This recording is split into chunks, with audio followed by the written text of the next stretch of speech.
Foi um prazer muito grande. Primeiro ter um filho publicando um livro, né? O segundo livro já. O Tiago é nutricionista, é professor de uma universidade da Unifra, em Santa Maria, no Rio Grande do Sul, e conseguiu reunir numa obra os diversos temas da nutrição humana, né?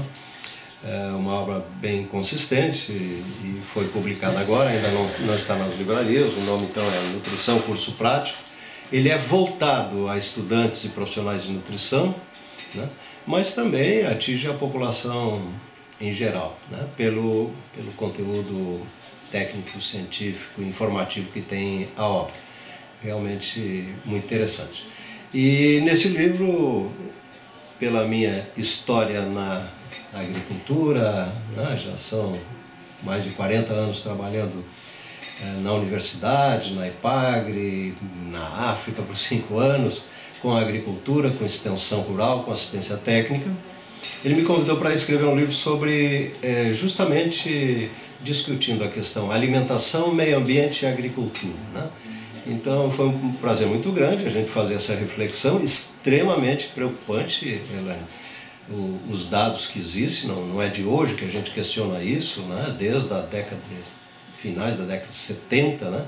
Quando se consolidou esse modelo do agronegócio no país, que é gestado na década de 60, um modelo extremamente excludente do ponto de vista social e degradante do ponto de vista ambiental, né? É um modelo que não traz vantagem para ninguém, só traz vantagem por ser um modelo baseado em monoculturas, né?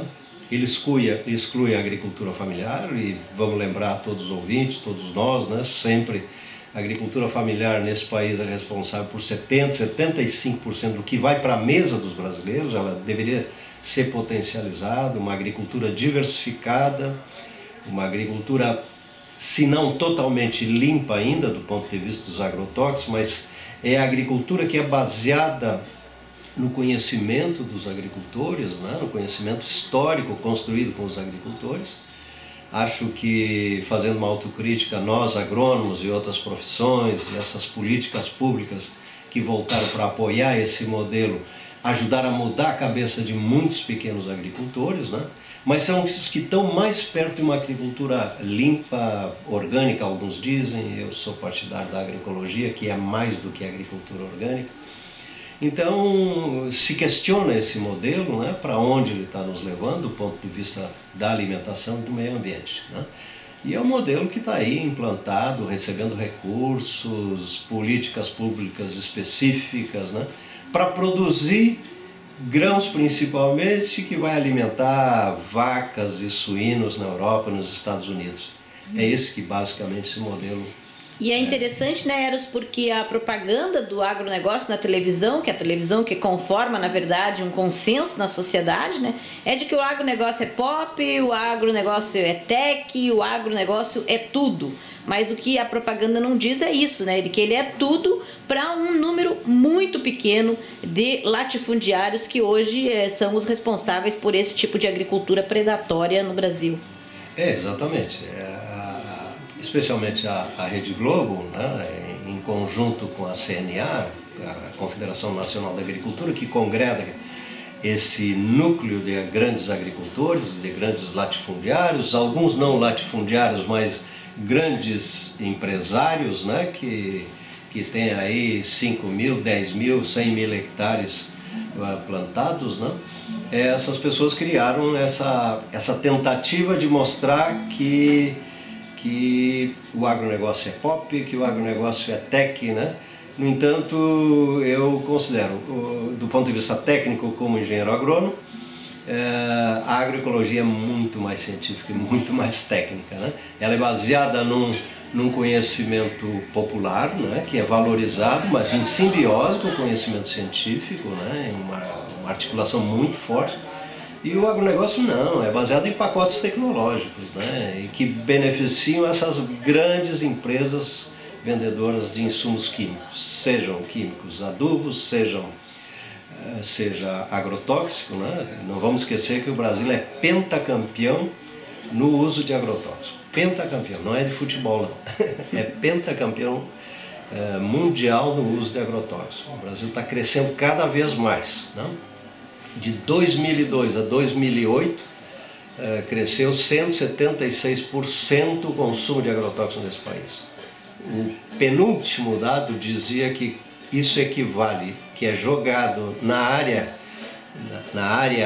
geográfica do Brasil, o equivalente a 5,2 litros de agrotóxico por habitante. Dado mais novo diz que é 7,2 litros. Né? Tem cidades como ali em Mato Grosso, que tem uma grande concentração de soja, como Rio Verde, né? Que esse dado chega a 50 litros por habitante ano. Né? Então é um absurdo o que se está envenenando a alimentação do brasileiro, né?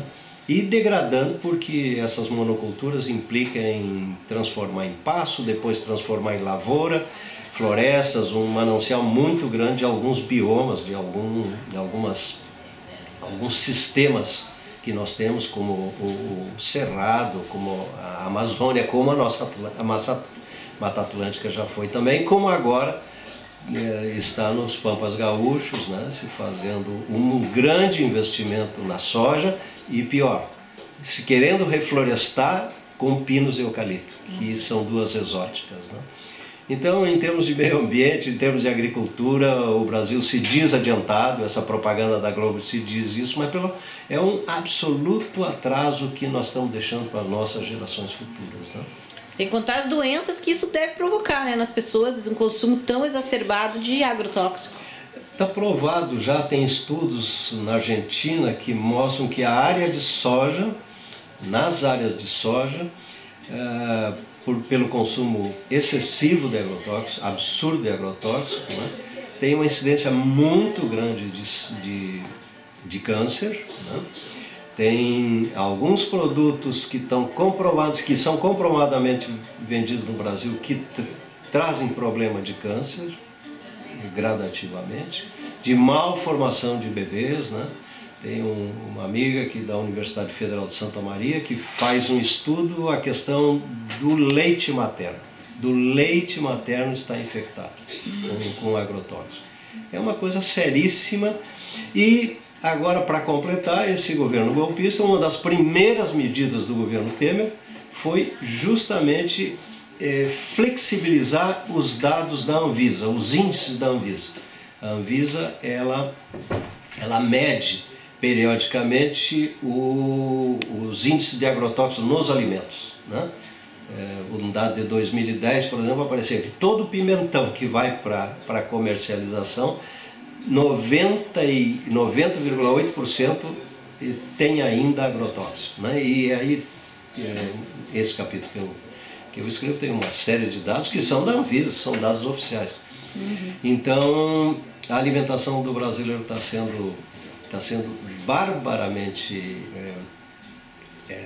deteriorada, né? Não só pela diversidade da produção, e aí eu faria mais uma vez, e isso é devido ao agronegócio, faria um comparativo, Elaine, com a agricultura familiar, que produz uma alimentação diversificada, né? Então, essa diversificação que se dá na agricultura, esse estreitamento da base genética na agricultura, reflete na mesa do brasileiro, no que se põe na mesa. Né? Então, a nossa alimentação ela foi estreitando a sua base cada vez mais por causa das monoculturas. Né? E só para dar um dado, existe um estudo no mundo que diz que existe no mundo 80 mil espécies alimentares que servem para a alimentação humana. A alimentação mundial hoje é baseada em 50 espécies. Eu, por exemplo, nesses 5 anos que eu morei na África, eu comi na África, aprendi a comer coisas que aqui se joga herbicida em cima, como o amarantos, que hoje está se retomando como cultura, né? Como esse próprio Bidens pilosus, é o nome científico, o picão, aquele que gruda quando a gente vai para o campo, aquilo é riquíssimo em ferro, e aqui a gente joga herbicida em cima. Não estou dizendo que nós vamos fazer plantações de picão, eu estou dizendo da potencialidade de alguns alimentos que os antigos consumiam e que essa agricultura dita moderna está desprezando, está acabando com ela. Né? E tu estivesse recentemente no México, na região de Chiapas, né, que é onde hoje é uma região governada aí, vários municípios, pelo movimento zapatista de libertação. Como é que foi essa experiência e o que podes falar aí no que diz respeito à agricultura e alimentação nesse processo? Elaine, foi uma experiência única. Uma coisa é conhecer Chiapas pela bibliografia, pelas notícias, a outra é vivenciar. Eu fui convidado para fazer um trabalho lá, estive 22 dias dando palestras em universidades e uma semana em São Cristóbal de las Casas, que não é a capital de Chiapas, né? Mas que é Textla, mas é uma cidade muito importante e ali visitei algumas comunidades campesinas. E justamente para conhecer com técnicos de uma empresa semelhante à Embrapa aqui, mas que faz um trabalho em agroecologia com campesinos sensacional, valorizando o conhecimento local, né? Essa empresa chama Ecosur, mas é interessante, as comunidades autônomas, elas negam o Estado, isso é fundamental, é uma negação do Estado. Eles sobrevivem com recursos da própria comunidade e com doações. Então, esses técnicos da Ecosur, eu estive lá com técnicos mexicanos, um norte-americano e um dinamarquês, eles entram na comunidade como pessoas físicas, né? Em fim de semana, fazem um trabalho voluntário. Então, foi uma coisa muito interessante. Primeiro, porque o movimento zapatista tomou uma decisão muito importante no ano 2016, no Congresso Indígena e Zapatista, que resolveram pela primeira vez concorrer às eleições presidenciais, né?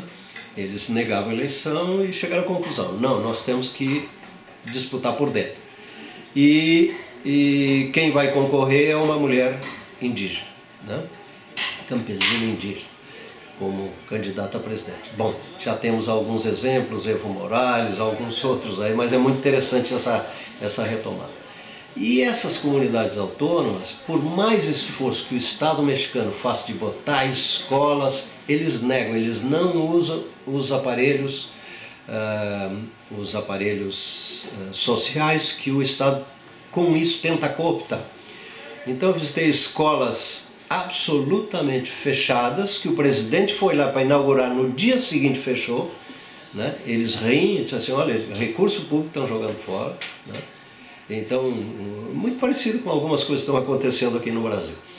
E eles têm as escolas dele. O que é importante que eu vi, eu gosto muito dessa área de pedagogia, e eu vi assim, currículo explicado pelas campesinas, né?